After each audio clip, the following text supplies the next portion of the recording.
শিল্প সাহিত্য, সিনেমা, নাটক, সঙ্গীত, সংস্কৃতির এই উপাদানগুলো মানুষের চিন্তাভাবনা, আচার আচরণ, জীবনবোধ, জীবন দর্শন নিয়ন্ত্রণের খুবই শক্তিশালী মাধ্যম। পোশাক পরিচ্ছদ থেকে শুরু করে হেয়ারস্টাইল, বাচনভঙ্গি থেকে শুরু করে খাদ্য তালিকা নির্বাচন, জীবনের প্রায় প্রতিটি ক্ষেত্রেই সাধারণ মানুষ পছন্দের সেলিব্রিটিদের দ্বারা প্রভাবিত হয়। বাংলাদেশ এবং পশ্চিমবঙ্গের মানুষের ভাষা এক, পোশাক আশাক, খাদ্যাভ্যাসও কাছাকাছি। পশ্চিমবঙ্গের কবি সাহিত্যিক থেকে শুরু করে রূপালী পর্দার নায়ক নায়িকা কিংবা সঙ্গীত ব্যক্তিত্বদের অসংখ্য ভক্ত ছড়িয়ে ছিটিয়ে রয়েছে বাংলাদেশে আগ্রাসন চালানোর জন্য এই বিষয়গুলোর সর্বোচ্চ সুবিধা নিয়ে অখণ্ড ভারত প্রতিষ্ঠার মিশনকে সফল করার জন্য ভারতের কুখ্যাত গুপ্তচর সংস্থার আদা জল খেয়ে মাঠে নামবে তা বলাই বাহুল্য।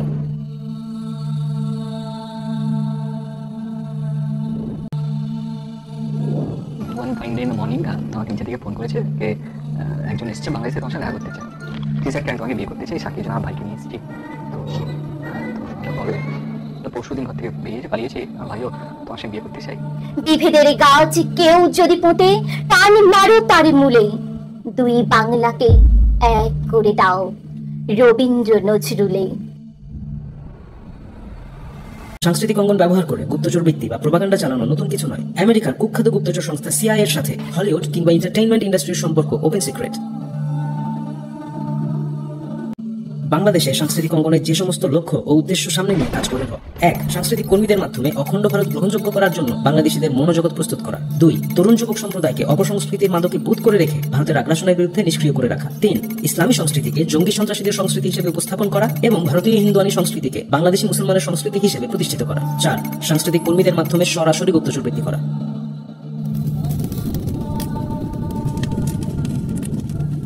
স্বাধীন দেশ বাংলাদেশে হুট করে সামরিক আগ্রাসন চালিয়ে দখল করে নিলে বাংলাদেশিরা তা সহজে মেনে নেবে না, এটাই স্বাভাবিক। তাই অখণ্ড ভারতের পক্ষে বাংলাদেশিদের মনোজগৎ প্রস্তুত করার জন্য ভারতীয় সিনেমা, সিরিয়াল ইত্যাদিকে কাজে লাগানো হয়েছে। বাংলাদেশের বিপুল জনপ্রিয় সাংস্কৃতিক কর্মীদেরও মাঠে নামিয়েছে বলিউডের বিখ্যাত সিনেমা গুন্ডেতে দেখানো হয় ভারত পাকিস্তানের সাথে 13 দিন যুদ্ধ করে বাংলাদেশ নামক একটি দেশের জন্ম দিচ্ছে। এখানে বাংলাদেশিদের দীর্ঘ সংগ্রাম, 9 মাসের রক্তক্ষয়ী লড়াই, আত্মত্যাগ সবকিছু অস্বীকার করা হয়। এর মাধ্যমে কৌশলে এই বার্তা দেওয়া হয় যে ভারত বাংলাদেশকে জন্ম দিয়েছে, কাজেই বাংলাদেশিদের ভালোর জন্য বাংলাদেশ দখল করে নিলেও কারো বলার তেমন কিছু থাকবে না। অন্তত পক্ষে বাংলাদেশের সব ব্যাপারে ভারত চাইলে দাদাগিরি করতেই পারে। 3 कर दिया। और ये देखो इधर रिफ्यूजी कैंप में कितना आदमी बड़ा मर रहा है, सड़ रहा है। इनका ना कोई देश, ना कोई मजहब, ना ही कोई ज़बान। साहब, हमारा देश कौन सा है? ए बुका, तुम जैसा लोगों का इस दुनिया में कोई देश नहीं है। क्यों नाती है तुम लोग रिफ्यूजी? এপার বাংলা ওপার বাংলা এক করে দাও, এই স্লোগান তো বহু পুরনো। সিনেমার নায়ক, পরিচালক, আবৃত্তিকার থেকে শুরু করে ভারত সরকারের শীর্ষ পর্যায়ে থেকেও দুই বাংলা এক করে অখণ্ড ভারত প্রতিষ্ঠার কথা বলা হচ্ছে দীর্ঘদিন ধরে। অভিনয়ের সাথে চরিত্রগত পার্থক্য করলেও জনপ্রিয় এই অভিনেত্রী বাংলাকে দুই ভাগে ভাগ করতে চান না। আমার অরিজিন হচ্ছে ঢাকা বিক্রমপুর, তো আমার কাছে বাংলাদেশ বলে আলাদা কোনো দেশ নেই। আমার কাছে বাংলাদেশ মানে পশ্চিমবঙ্গ আর বাংলাদেশ মিলে একটা দেশ। বিভেদের গাছ কেউ যদি পোটে, টান মারো তার মূলে, দুই বাংলাকে এক করে দাও রবীন্দ্র নজরুলে। ভারতের বর্তমান ক্ষমতাসীন দল উগ্র হিন্দুত্ববাদী বিজেপি অখণ্ড ভারত প্রতিষ্ঠার স্বপ্ন নিয়ে আগাচ্ছে। গত নির্বাচনে বাংলাদেশের তুমুল জনপ্রিয় কলকাতার একাধিক তারকাকে বিজেপিতে যোগদান করতে দেখা গিয়েছে।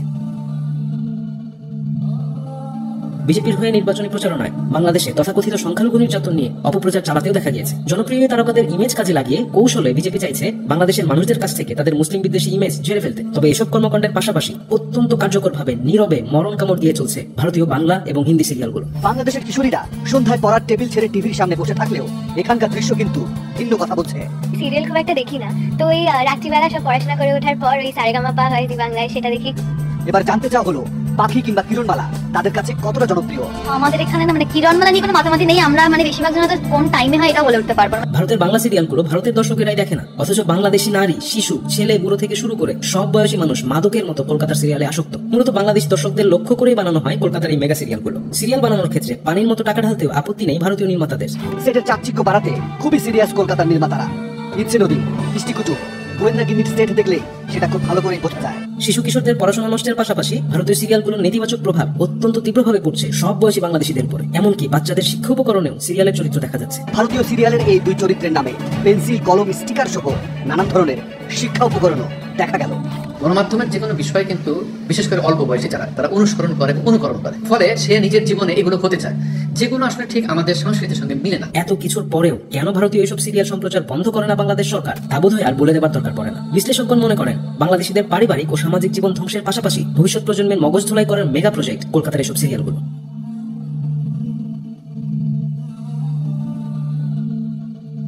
বাংলাদেশি মুসলিম শিশু কিশোরেরা তাদের দিন সম্পর্কে জানছে না, কিন্তু কিরণমালার মতো সিরিয়াল দেখে ঠিকই হিন্দুদের দেব দেবতার নাম বিভিন্ন মন্ত্র মুখস্থ করছে। শিরকের মতো জঘন্য কাজের প্রতি তাদের ভালোবাসা জন্মাচ্ছে, হিন্দুয়ানি কালচারে জীবনযাপনে অভ্যস্ত হয়ে যাচ্ছে, আগ্রাসী হিন্দুত্ববাদী ভারতকে নিজেদের পরম বন্ধু মনে করছে। আর ঠিক এভাবেই বাংলাদেশিদের মগজ ধুলাইয়ের মাধ্যমে ভারত এগিয়ে যাচ্ছে অখণ্ড ভারত গড়ার লক্ষ্যে।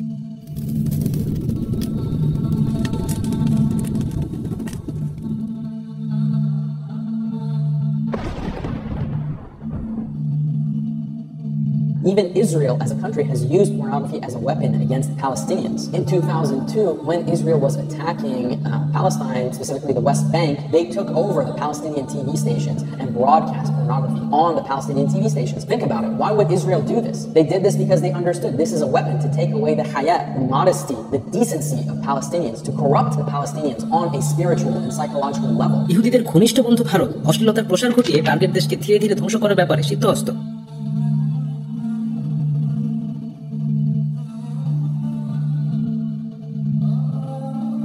বিগত দশকে বলিউড মুভিতে যোগ হয় নতুন অনুষঙ্গ আইটেম সং। এই আইটেম সংগুলোতে নারী দেহকে চূড়ান্ত অশ্লীলভাবে যৌন বস্তু হিসেবে উপস্থাপন করে হিন্দুত্ববাদী ভারত। সমাজবিজ্ঞানীরা বারবার বলেছেন, প্রচন্ড অশ্লীল এসব আইটেম সং পরকীয়া, জিনা ব্যভিচার, ধর্ষণ সহ যৌন নির্যাতনকে উস্কে দেয়। মুসলিম সংখ্যাগরিষ্ঠ বাংলাদেশের অশ্লীল আইটেম সং জনপ্রিয় করার মূলে রয়েছে ভারত। বাংলাদেশের জনপ্রিয় কিছু আইটেম সং নিয়ে একটু গবেষণা করলেই ভারতের মাস্টার প্ল্যান সহজেই বোঝা যায়। 2017 সালের 26 মে রমাদানের প্রথম জুমাবারে ভারত বাংলাদেশের যৌথ প্রযোজনার ছবি বস 2 এর আল্লাহ মেহেরবান নামের একটি আইটেম সং রিলিজ হয়। আল্লাহ মেহেরবান গানের এই কথার সাথে সাথে বাংলাদেশি জনৈক নায়িকাকে অত্যন্ত অশ্লীলভাবে উপস্থাপন করা হয়, যা বাংলাদেশের মুসলিমদের অত্যন্ত ব্যথিত করে। গানটি বাংলাদেশের একেবারে প্রথম দিকের জনপ্রিয় আইটেম সং ম্যাজিক মাংনি। এই গানের কণ্ঠশিল্পী, সুরকার, গীতিকার, কোরিওগ্রাফার, স্টুডিও, কস্টিউম ডিজাইনার সবই ভারতের। মালে ঢাল পানি, গাজা দেরে টানি, চড়বে নেশা, জমবে খেল, থাকলে আমদানি, নাইরে পেরেশানি, বাবা খেয়ে হাবা হয়ে নাচবো নেশার খেয়ালে, মাতাল হয়ে হিসু করবো দেয়ালে, এমন সব সমাজ বিরোধী কথাবার্তা শোনা যায় হাজির বিরিয়ানি নামক আইটেম সঙ্গে। এই গানের কথা লিখেছে ভারতের প্রিয় চট্টোপাধ্যায়, কণ্ঠ ও সঙ্গীত আয়োজন ভারতের আকাশ সেনের, কোরিওগ্রাফি জায়েশ প্রধানের। বাংলাদেশের জনপ্রিয় প্রায় প্রত্যেকটি আইটেম সঙ্গের পেছনের কলা কৌশলের অধিকাংশই ভারতীয়, আর এদের সাথে জড়িত রয়েছে ভারতের দালাল, অশ্লীলতার 2 ফেরিওয়ালা, জাজ মিডিয়া এবং শাপলা মিডিয়া। এই সেই শাপলা মিডিয়া যে কমান্ডো নামক চরম ইসলাম বিদ্বেষী সিনেমা রিলিজ দিতে চেয়েছিল, এমনকি ভারতীয় একজন সাবেক নীল ছবির অভিনেত্রীকে পর্যন্ত বাংলাদেশের আইটেম সঙ্গে নিয়ে আসার চেষ্টা করছে।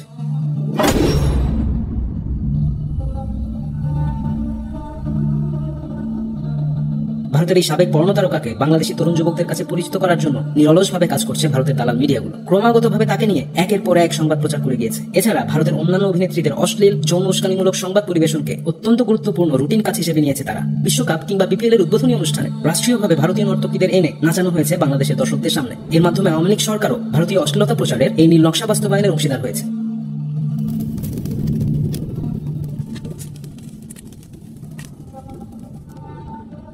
বাংলাদেশের মুসলিমরা ইসলামী সংস্কৃতির অনুসরণ করে চললে হিন্দুত্ববাদী ভারতের আগ্রাসনের বিরুদ্ধে সোচ্চার হয়ে দাঁড়াবে। তাই ইসলামী সংস্কৃতিকে সেকেলে সন্ত্রাসী জঙ্গিদের সংস্কৃতি হিসেবে উপস্থাপন করে ইসলাম থেকে দেশের তরুণ যুবকদের দূরে সরানোর জন্য ঐক্যবদ্ধ প্রচেষ্টা চালিয়ে যাচ্ছে ভারত এবং বাংলাদেশের ভারত প্রেমীরা। আজকে আপনি দেখবেন যে ভারতের টিভি চ্যানেলগুলো বাংলাদেশের ঘরে ঘরে দেখা হচ্ছে। বাংলাদেশের টিভি চ্যানেল ভারতে দেখানো যায় না। ভারত সরকার বলে যে ভারতীয় ব্যবসায়ীরা নাকি, কেবল ব্যবসায়ীরা নাকি বাংলাদেশের টিভি নেওয়ার ক্ষেত্রে রাজি নয়, অথচ ভারত রাষ্ট্রীয়ভাবে এটা বন্ধ করে রেখেছে।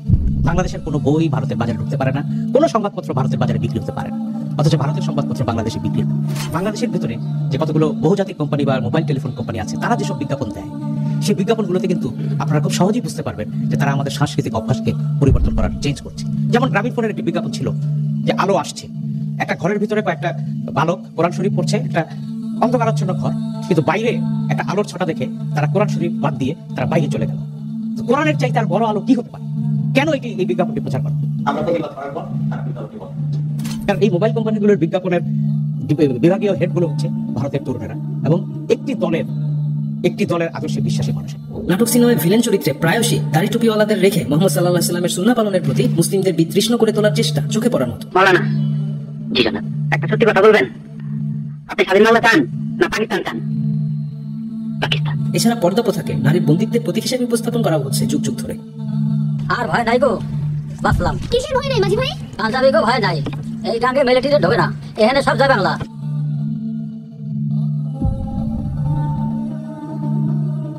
বলিউডের বিভিন্ন মুভিতেও ইতিহাস বিকৃত করে মুসলিমদের সন্ত্রাসী, জঙ্গি কিংবা লম্পট সমকামী হিসেবে উপস্থাপন করছে হিন্দুত্ববাদীরা। 2018 সালের জুলাই মাসে ধর্ম নিরপেক্ষতা স্লোগান নিয়ে সম্প্রীতি বাংলাদেশ নামের একটি সংগঠন আত্মপ্রকাশ করে। এর আহ্বায়ক হলো হিন্দুত্ববাদী ভারতের দালাল পীযূষ বন্দ্যোপাধ্যায় নামের একজন নাট্যকার।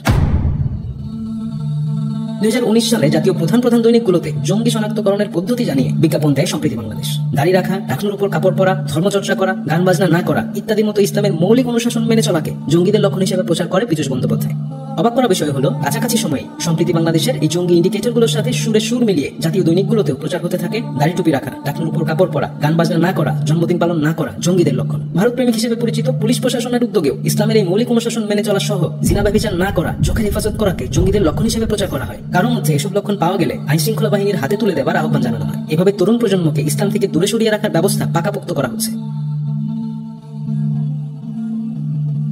রবীন্দ্রনাথ ঠাকুর ছিল বাংলাদেশ নামক স্বতন্ত্র রাষ্ট্রচিন্তার তীব্র বিরোধী। পাশাপাশি রবীন্দ্রনাথের সংস্কৃতির মূল উপজীব্য হচ্ছে বেদ, পুরাণ, উপনিষদ। অথচ ভারত সুচতুরভাবে তার দালালদের দিয়ে রবীন্দ্রনাথের এই হিন্দুয়ানি সংস্কৃতিকেই বাংলাদেশী সংস্কৃতির অপর নাম বানাতে চাইছে। বাংলাদেশের সংস্কৃতি মানেই যেন রবীন্দ্রনাথ। বাংলাদেশের রবীন্দ্র পূজা শুরু হয়েছে বললেও বাড়িয়ে বলা হবে না। আল্লাহর হুকুম ব্যতীত অন্য কারো কোনো ক্ষতি বা উপকার করার সামর্থ্য নেই। অথচ 90% মুসলিম অধ্যুষিত বাংলাদেশে মঙ্গলের উদ্দেশ্যে কোনো অনুষ্ঠান শুরুর পূর্বে মঙ্গল প্রদীপ জ্বালানোর প্রথা শুরু হয়েছে ব্যাপকভাবে। অমঙ্গল দূর করার উদ্দেশ্যে মঙ্গল শোভাযাত্রা করা, সংস্কৃতি চর্চার নামে হিন্দুদের চৈত্র সংক্রান্তি পূজা উদযাপন করা, পহেলা বৈশাখে হিন্দুদের সূর্য পূজার আদলে সূর্যকে বরণ করে নেওয়ার মতো শিরকি কাজকে বাঙালি সংস্কৃতির ঐতিহ্য বানানো হয়েছে। মুসলিম ছেলে মেয়েদের ধুতি তিলক পরে নাচানাচি, ঢাক ঢোল বাদ্য পিটিয়ে লক্ষ্মী পেঁচা, হুতুম পেঁচা, সিংহ, ইঁদুর ইত্যাদির মুখোশ বা মূর্তি নিয়ে হিন্দুদের রথযাত্রার আদলে পহেলা বৈশাখ পালনকে হাজার বছরের ঐতিহ্য বানিয়ে ফেলা হয়েছে। এমনকি সরকারিভাবে এসব শিরকি অনুষ্ঠান পালনের কড়া নির্দেশনা দেওয়া হয়। নিরাপত্তা প্রদান সহ সব ধরনের সাহায্য সহযোগিতা করা হচ্ছে। এসব ইমান বিধ্বংসী শিরকি কর্মকাণ্ডে অংশগ্রহণ না করলে তাদের জঙ্গি, মৌলবাদী ট্যাগ দিয়ে পুলিশে ধরিয়ে দেবার আহ্বান জানাচ্ছে ভারতের দালালেরা।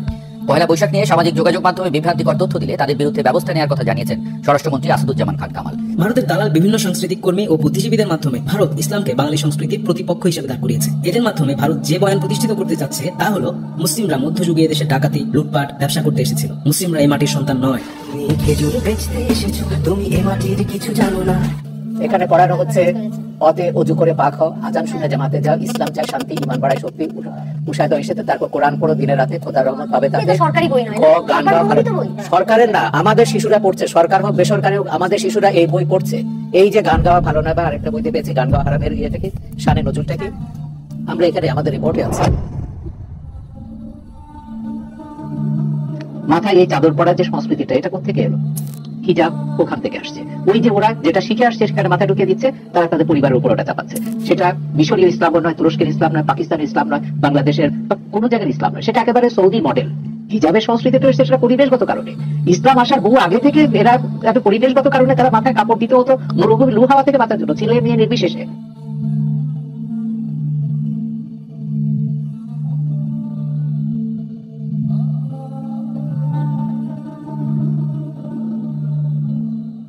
তারা বলতে চাইছে মুসলিমদের সংস্কৃতি মানে আরবদের সংস্কৃতি। মুসলিমদের সংস্কৃতি এই মাটির সংস্কৃতি নয়। আবহমান বাংলা সংস্কৃতির সাথে এর কোনো মিল নেই। যারা এই সংস্কৃতির অনুসরণ করে তাদের আসলে দেশপ্রেম নেই, তারা স্বাধীনতা বিরোধী, রাজাকার, মৌলবাদী। তাদের এই দেশে থাকার বা বেঁচে থাকার কোনো অধিকার নেই। প্রকৃত বাঙালি হতে হলে এই ভিনদেশী লুটেরাদের সংস্কৃতি ছেড়ে হিন্দুয়ানি সংস্কৃতি গ্রহণ করতে হবে। প্রিয় দর্শক, ভয়াবহ সংকটের মুখে দাঁড়িয়ে আছে বাংলাদেশ। ভারতের ক্রমাগত সাংস্কৃতিক আগ্রাসনের মুখে মর্মর করে ভেঙে পড়ছে আমাদের সমাজ ও পরিবার ব্যবস্থা, রীতিনীতি। যে তরুণ সমাজ ভারতীয় আগ্রাসনের বিরুদ্ধে গর্জে উঠতে পারত, তারা আজ ডুবে আছে অশ্লীল নর্তকীদের কোমর তোলানিতে। ভারতীয় আইটেম সং থেকে পূর্ণ আসক্তি, জেনা ব্যভিচার, গর্ভপাত, ধর্ষণ, অস্থিরতা, হতাশায় নিস্তেজ নির্জীব হয়ে গিয়েছে আমাদের তরুণ সমাজ। ভারতীয় সিরিয়ালের প্রভাবে পরকীয়া, বিবাহ বিচ্ছেদ, সংসারে অশান্তি যেন নিত্যনৈমিত্তিক ব্যাপার হয়ে দাঁড়িয়েছে। ভারতীয় মুভি, নাচ, গান আর সেলিব্রিটিদের রূপালী মায়া জালে ভুলে যাই আমরা আমাদের দেশের প্রতি, এই উম্মাহের প্রতি আমাদের কি দায়িত্ব। আমাদের অনেককে এমনও বলতে শোনা যায়, ভারত বাংলাদেশ এক হলেই কত ভালো হতো। মনস্তাত্ত্বিক ভাবে হিন্দুত্ববাদী ভারত আমাদের কবজা করে নিয়েছে। আমরা ভারতের দাসত্ব, প্রভুত্ব, শ্রেষ্ঠত্ব মেনে নিয়েছি। ভারতের ক্রমাগত আগ্রাসনের মুখে হতাশ হয়ে ভেঙে পড়লে চলবে না। ভারতীয় পণ্য বয়কট করতে হবে, সকলকে সচেতন করতে হবে। সচেতন করার অংশ হিসেবে এই ভিডিওটি ছড়িয়ে দিন সর্বত্র। আমাদের নিজেদের মধ্যেকার দলাদলি, হানাহানি, মতানৈক্য ভুলে এক হতে হবে। কোনো তন্ত্রমন্ত্র নয়, বরং ইসলামী শরিয়া অনুসারে সমাধান খুঁজতে হবে। প্রবৃত্তি পূজা, ভোগবিলাসবহুল জীবনের মায়া ত্যাগ করে কঠোর জীবনের প্রস্তুতি নিতে হবে। মিথ্যাকে যতই শক্তিশালী মনে করা হোক না কেন, তা ভঙ্গুর। সত্য চিরকালই বিজয়ী হয়ে এসেছে। ইনশাআল্লাহ ভারতের সকল অহমিকা অতি শীঘ্রই মুক্ত হয়ে পড়বে। হতাশ হবার কিছুই নেই।